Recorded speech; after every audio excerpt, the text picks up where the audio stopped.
Jangan lupa Presiden Megawati adalah penandatangan Undang-Undang Mahkamah Konstitusi pertama. Ya, Undang-Undang 24 tahun 2003 tentang Mahkamah Konstitusi. MK itu dibentuk di zamannya. Masa presiden yang pernah menandatangani Undang-Undang Mahkamah Konstitusi tidak boleh gitu. Sebagai sahabat, lagian ini bukan upaya pembuktian sesuatu. Amicus curiae adalah tradisi yang perlu dihormati dan biasa saja di Mahkamah Konstitusi. Misalnya konteks kecurangan pemilu menggunakan gentong babi, Prof.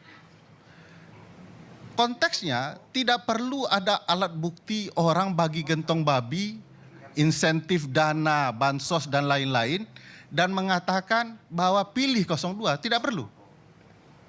Karena konsep pencurangan gentong babi cukup menjelaskan secara sederhana.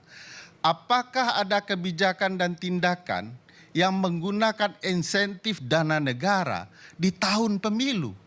Kalau itu terbukti ada kebijakan dan tindakan, itu sudah tidak fair dalam ilmu kepemiluan dan dianggap sebagai kecurangan berpemilu. Jadi sesederhana itu gitu ya. Di poin itu maka pembuktiannya apakah ini melanggar azas kejujuran dan keadilan. Bagaimana mau membuktikan soal kejujuran dan keadilan terhadap kekuasaan yang punya tangan di banyak hal?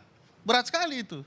Oleh karena itu cukup hanya kebijakan tindakan yang sebenarnya tidak boleh ada, tidak boleh dilakukan di tahun pemilu, maka itu sudah membuktikan sesuatu. Kalau bicara Bu Megawati kirim amici, kita bicara konflik kepentingan. Tapi kalau ada paman, presiden, dan anaknya, kita lupa itu konflik kepentingannya. Padahal konflik kepentingan juga. Lebih terang benderang lagi. Apakah Mahkamah Konstitusi sebagai peradilan yang dibentuk khusus untuk mempermasalahkan hasil pemilu hanya berfokus kepada angka-angka? Sejarahnya tidak begitu. Sejarahnya bukan di undang-undang, sejarahnya di putusan Mahkamah Konstitusi itu sendiri. Putusan nomor 41 PHPUD, D itu maksudnya daerah, garing 2000 garing 6 Romawi tahun 2008. Apa isinya? Mahkamah bisa mengubah hasil pemilu kalau terjadi kecurangan yang TSM. Peristilahan HAM dibawa dalam peristilahan pemilu. Orang-orang hukum tata negara mengajar juga soal HAM.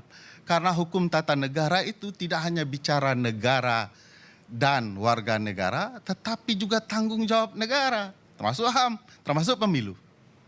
Tidak pernah mengabulkan berbeda, tidak berwenang. Mahkamah dalam putusan PHPU Pilpres nomor 01 PHPU Pilpres garing 17 Romawi tahun 2019 mengatakan mereka berwenang. Beliau yang mengajukan permohonannya. Soal apa? Pak Prabowo maksudnya. Pak Prabowo yang mengajukannya dengan kuasa hukumnya. Soal apa? Soal TSM.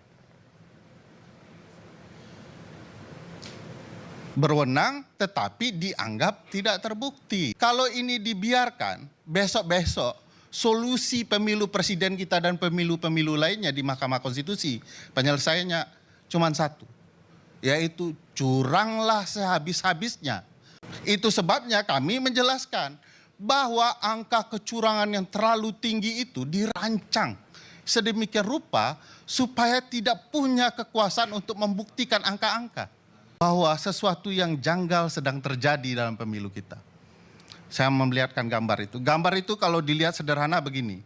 Warna biru itu adalah gambar Pak Prabowo dan Mas Gibran.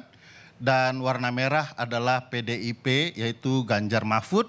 Dan dongker itu adalah Anies Muhaimin. Di kurva ini ada bentuk kembar. Mirip tapi berbeda. Dan perbedaan itu timbul karena beberapa peristiwa. Awalnya pada sebelum putusan itu nomor 90, suara Pak Prabowo naik sedikit. Itu yang biru itu. Suara PDIP Ganjar Mahfud turun sedikit. Begitu diumumkan Gibran menjadi pasangan Prabowo dan melakukan pendaftaran 25 Oktober 2023, terjadi kenaikan suara. Dan suara PDIP turun. Mirip ya peristiwanya, dia kembar tapi berbeda. Begitu kemudian pada tanggal 25 Oktober 2023, Gibran diumumkan resmi menjadi pasangan Prabowo, naik signifikan. Lalu PDIP turun signifikan. Lalu ketika bansos dibagikan langsung, Ganjar Mahfud.